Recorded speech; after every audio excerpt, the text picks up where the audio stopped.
بسم الله الرحمن الرحيم. السلام عليكم ورحمة الله وبركاته. النهاردة هنعمل صينية البطاطس مع بعض. سهلة جدا وسريعة، يعني مش بتاخد حاجة. أنا معايا هنا حوالي كيلو بطاطس ووركين. ده حوالي كيلو إلا ربع طماطم مفرومة.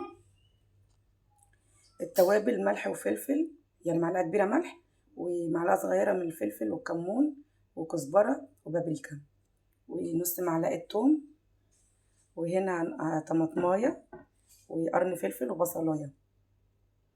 هقول لكم هنعمل ايه مع بعض. اول حاجه هنسمي الله، نحط التوابل على الحاجات، الطماطم والفلفل، البصل، الحاجات دي، وهنعملهم كده بس هنفركهم في بعض، ننزلوا ميتهم وحاجتهم كلها.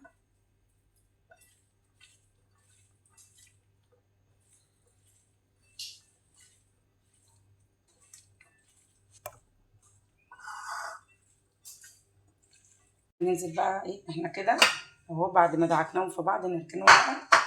ننزل بقى بالبطاطس. انا حاطه كوسه عشان خاطر انا ابني ما بياكلش الخضار وبيزهقني، فبحط بقى اي حاجه انا عايزاها، احط كوسه، احط جزر، بحط اي خضار انا عايزاه عليها عشان اكله له. فاللي عايز يحط اي خضار يحط عادي، كوسه، جزر، شغال يعني. بعدين هنزل بقى بالبصل والفلفل، الحاجات اللي عملتها ننزل بيهم كده. انا مش هحتاج توابل، اي توابل تاني مش هحتاج كده كمان يعني، لان التوم كمان عليه ملح، فانا مش هحتاج حاجه تاني. بعدين هحط الوركين بقى بتوعي مغسولين ومتنضفين.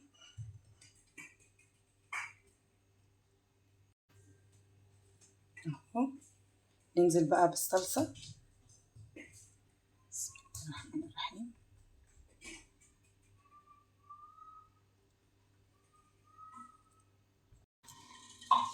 ادي حطيت الطماطم. انا كده ما عملتش الكيلو الا ربع كله، بس انا ايه وهي بتستوي كده نص سوا مثلا في الفرن، هشوف انا محتاجه حاجه تاني ولا لا.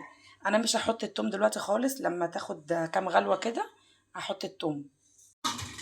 ما ننساش بقى نحط زيت وسمنه، نحط زيت وسمنه عليها وندخلها الفرن بقى. يلا بينا. انا هغطيها عشان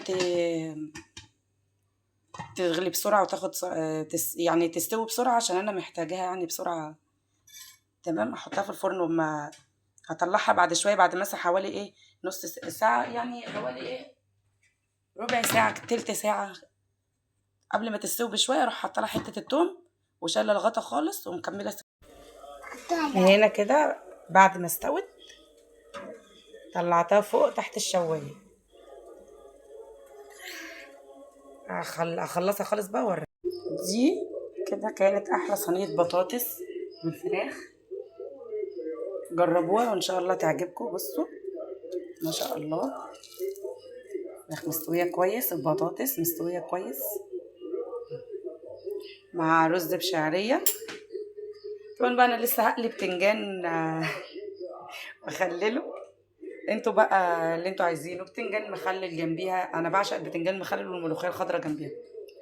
بتنجان مخلل بقى، مخلل بس مش هتفرق يعني. جربوها ان شاء الله تعجبكم.